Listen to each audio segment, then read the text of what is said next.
Today we're diving into iOS 18. This update has a lot of new features, but I'll walk you through the most practical and cool features you should try out first and how to make the most of them. So let's get right into it. Hey everyone, it's Renz, welcome back to the channel. Okay, let's start with one of the biggest changes in iOS 18, which is customization. One of the coolest new features is the ability to customize the lock screen buttons. No more being stuck with the same old flashlight and camera buttons, and especially now with camera control. You can swap them out for any app or feature you like. Maybe you want quick access to your messages app, or maybe you're always checking your calendar. You can even set it up for something like a translation tool if you're traveling. I personally love this because it means I can make my iPhone work for me in different situations. Now, if you're like me and travel a lot, you might swap the flashlight for something like Apple Translate or even Google Maps. iOS 18 really takes widgets to the next level by making them resizable. This means you can adjust their size to fit your screen however you want. Just tap and hold to bring up the drag handles, and you can expand or shrink them as you like. It's super convenient for things like calendar widgets where you might want to see more information at a glance. Personally, I love making my not so boring weather widget big enough to give me all the details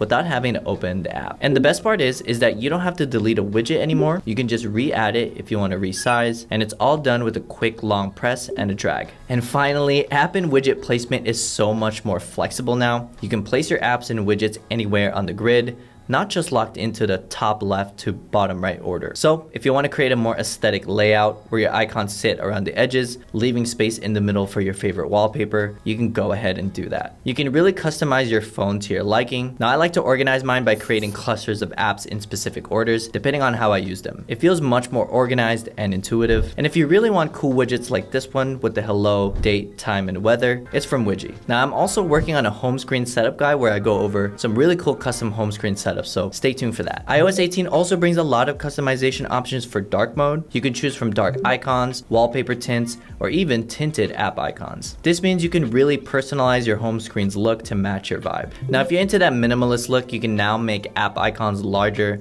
and hide the app text completely. The result, a super clean and sleek home screen. This is probably one of my favorite visual updates because it keeps things simple and easy to navigate, especially if you're into the aesthetic of your home screen. Now, speaking of customization, you're going to want a case that can match your home screen setup. Now, I don't know about you guys, but when Apple stopped making their leather MagSafe case and swapped it for the fine woven case, I wasn't a big fan. But don't worry, our awesome sponsor Moft has your back with their snap case. This beautiful case is made from Mova's premium vegan leather that won't fade, offering solid drop protection for your iPhone. Plus, it just dropped in a gorgeous nude taupe color. I love the minimal aesthetic and just fits so well with the white iPhone 16 Pro Max. And check this out, it's got super strong MagSafe magnets inside. Here's the real game changer though, it pairs perfectly with Moft's brand new Snap Invisible Phone Tripod Wallet with MagSafe. This wallet transforms into a tripod and a snap, usable in both vertical and landscape modes, with tons of adjustable angles. And this year, it's leveled up to double as a wallet, holding 2 cards with NFC support, so you can swipe without even taking your cards out. It's got 3 different modes. Floating mode is perfect for binge watching YouTube and consuming content. Stand mode is super handy for keeping your phone propped up while working or checking your notifications. And vlogging mode is super cool. It's like a built-in selfie stick, perfect for vlogging or getting those B-roll shots on the go. Plus, it comes in taupe and navy blue, so it looks super sleek. So make sure you hit that link in the description or the pinned comment to grab yours today. Let's talk security. If you have some apps that you really want to keep private, iOS 18 makes this super easy. You can now lock any app with Face ID. Just tap and hold on an app, then select Require Face ID. From that point on, the app can only be opened with your face. This is such a great way to keep your personal stuff like banking apps, health apps, extra secure. And it's not just Apple's own apps, you can do this with any app, which is a huge upgrade from before. You can now also hide apps after locking them. They'll disappear from your home screen and you can only access them through your hidden folder. To find it, just scroll to the bottom of your app library and unlock the hidden folder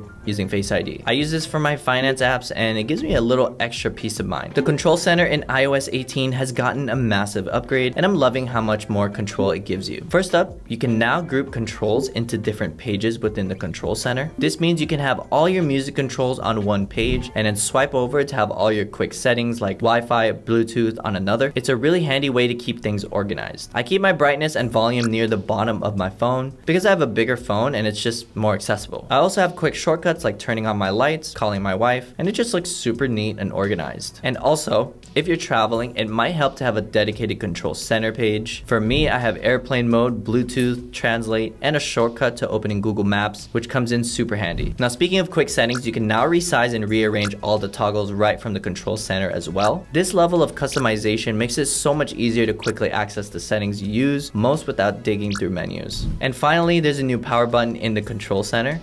Just press and hold it to shut down your phone. So no more having to press multiple buttons at once. It's one of those small changes that just makes life a little easier. Oh, and by the way, here's the exciting part. Third-party app developers can now create their own controls for the control center. So as more apps get updated, you'll be able to add more control for things like your smart home devices or your favorite apps. Focus modes also got a huge update in iOS 18 and they integrate directly with the control center. You can use focus modes to help reduce distractions, limiting notifications, or adjusting your home screen layout depending on what you're doing. Whether it's fitness, work, or just deep focus. Now I've set one up for work hours where only notifications from certain people or family get through, and it's been a game changer for productivity. Now let's jump over to messages where iOS 18 brings in some pretty exciting new features. You can now schedule messages to be sent at a later time. If you're working late or in a different time zone, this feature is perfect for scheduling a message. Just type your message, hit the plus button, and tap send later. You can set the exact time and date you want the messages to go out. And you can also edit this draft message at any time. One of the biggest updates to messages is that it now supports RCS messaging. If you don't know, RCS stands for Rich Communication Services, and it's a standard that Android phones have been using for a while. It lets iPhone and Android users text each other with features like end-to-end encryption, high-res image sharing, read receipts, and typing indicators. So make sure under the messages setting that RCS is turned on. And finally, no more fuzzy pictures when texting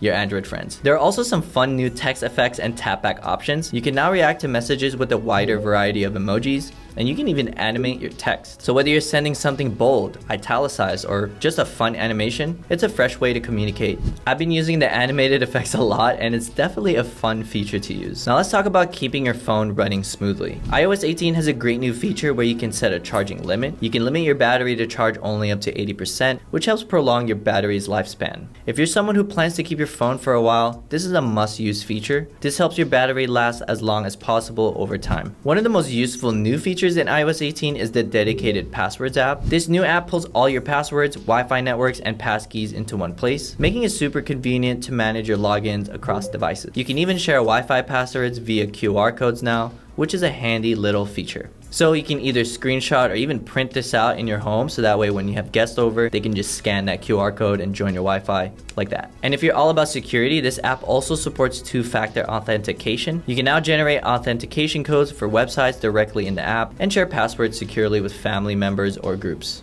Whether you're scrolling through articles, researching, or just exploring the web, Safari is now packed with tools that make your browsing experience way more interactive and super efficient. Now, if you love reading long articles or doing research, Safari in iOS 18 introduces table of contents and summaries for supported articles. So if you're on a long web page, maybe you're reading an in-depth review or even a research paper, you'll see an option to view a summary or the table of the contents. Let's say you're short on time, but you want to get that gist of an article. Safari will summarize the key points for you, saving you tons of time while still keeping you informed. Now, if you want to jump to specific sections, Safari will also give you a table of contents view so you can easily navigate through different parts of the article. This is a game changer because now I don't have to endlessly scroll through an article to find specific part. Now, this feature is perfect for students, researchers, or anyone who loves to read but needs to get to the point quickly. Safari in iOS 18 has a great feature called Hide Distracting Items. Let's say you're on a site with a bunch of annoying pop-ups or those newsletter sign-up boxes. Just tap the highlight symbol, select Hide Distracting Items, and just like Thanos' snap, it's gone. This is a pretty sweet feature. So there you have it. Those are the most significant and practical updates in iOS 18. I hope this guide helps you get the most out of your iPhone and really make it work for you. There's so much more to explore, including Apple Intelligence coming real soon. So be sure to keep an eye out for more videos as I cover those future updates.